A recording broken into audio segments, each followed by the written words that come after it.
Senador Renan Calheiros está com a palavra.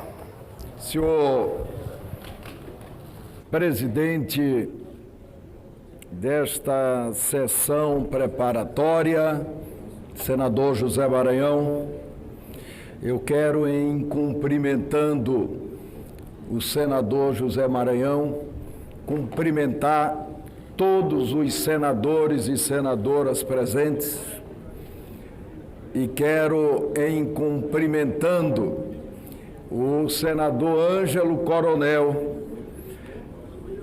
abraçar todas as pessoas que foram citadas por ele aqui, senhoras senadoras, senhores senadores, líderes partidários, brava gente brasileira. Nunca imaginei, que seria guindado pela quinta vez, através da confiança dos meus pares e pelos caprichos insondáveis da história, a esta honrosa posição e que tanta responsabilidade coloca sobre os ombros de todos que ocupam assentos nessa casa.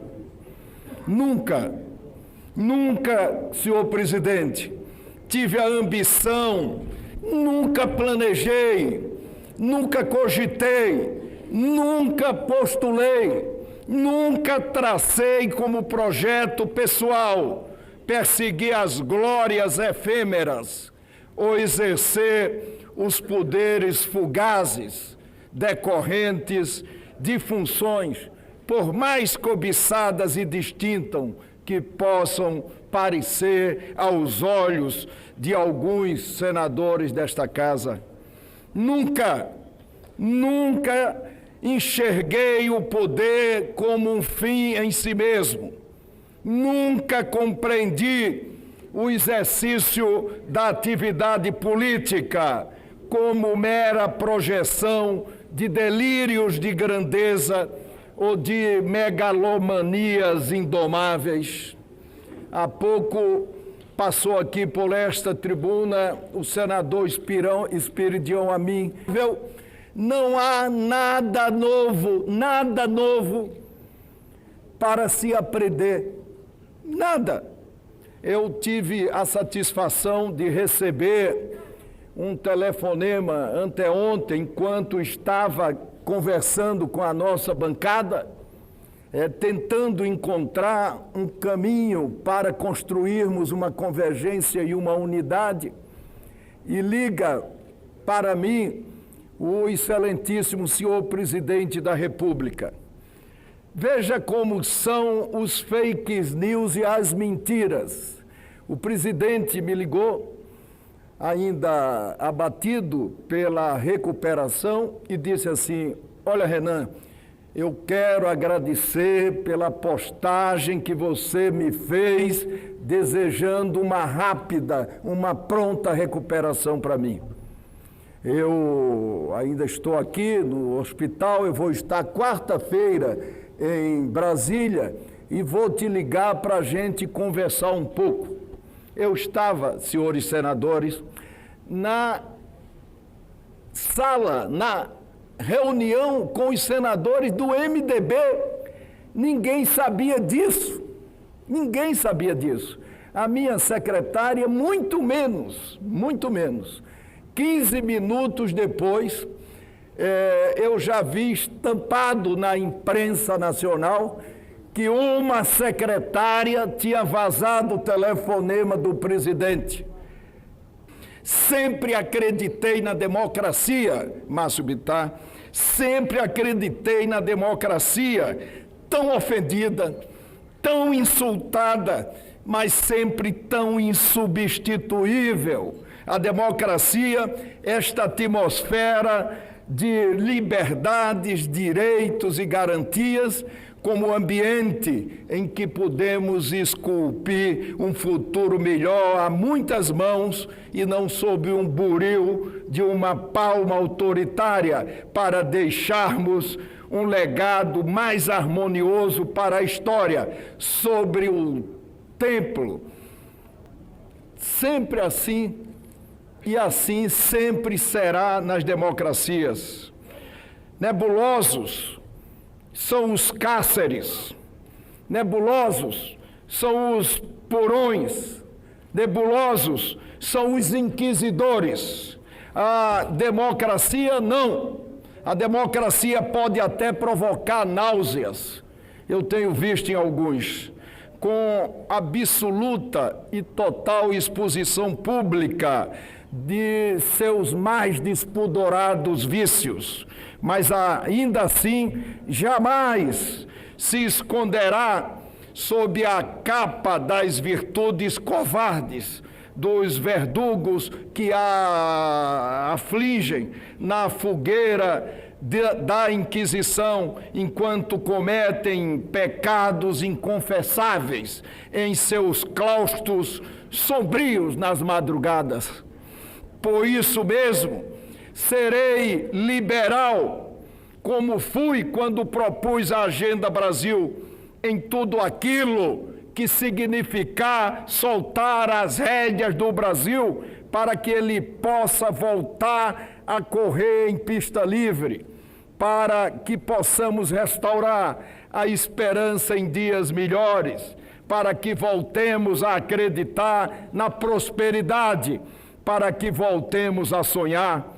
Mas serei, senhor presidente, senhoras senadoras e senhores senadores, serei muito conservador a tudo que diga respeito a qualquer retrocesso às nossas garantias e direitos constitucionais.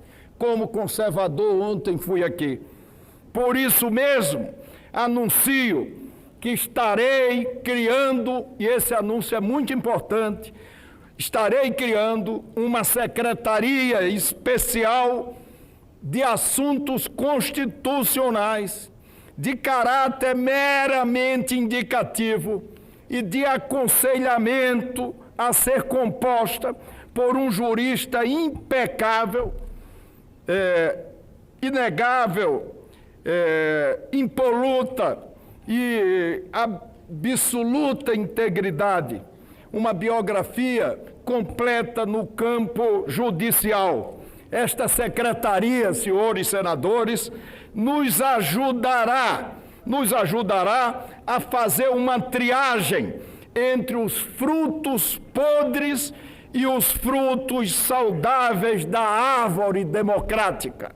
Porque, como os senhores sabem, o presidente tem poder para não deixar tramitar nada que fira a nossa ordem constitucional. Nada.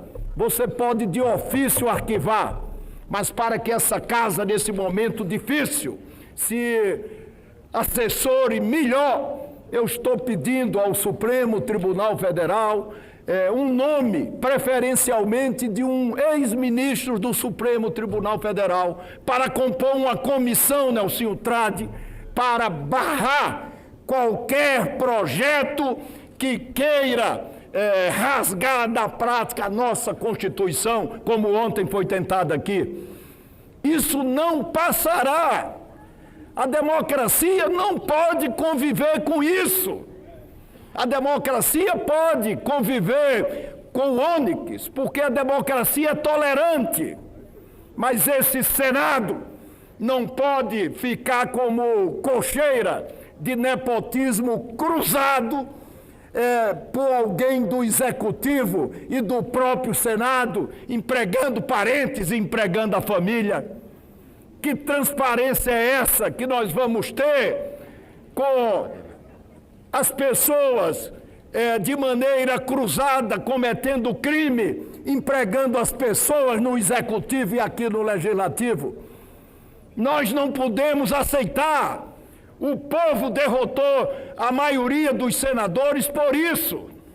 Eu ganhei a eleição em Alagoas agora com esses ventos por isso. Porque eu costumo ser direto. Eu muitas vezes nem falo, prefiro o silêncio. Até há quem diga que eu sou mais eloquente pelo meu silêncio. mas eu sempre disse, se vocês continuarem como estão, nós vamos ter a substituição desse Senado Federal. Eu quero agradecer a todos, pedir desculpas pelo que aconteceu, pedir desculpas. Se não houvesse, não é, uma judicialização, nós poderíamos aqui ontem ter momentos piores ainda, porque nas crises institucionais como essa, os poderes, todos os poderes, têm sempre a quem recorrer. E é isso que dá o equilíbrio da democracia.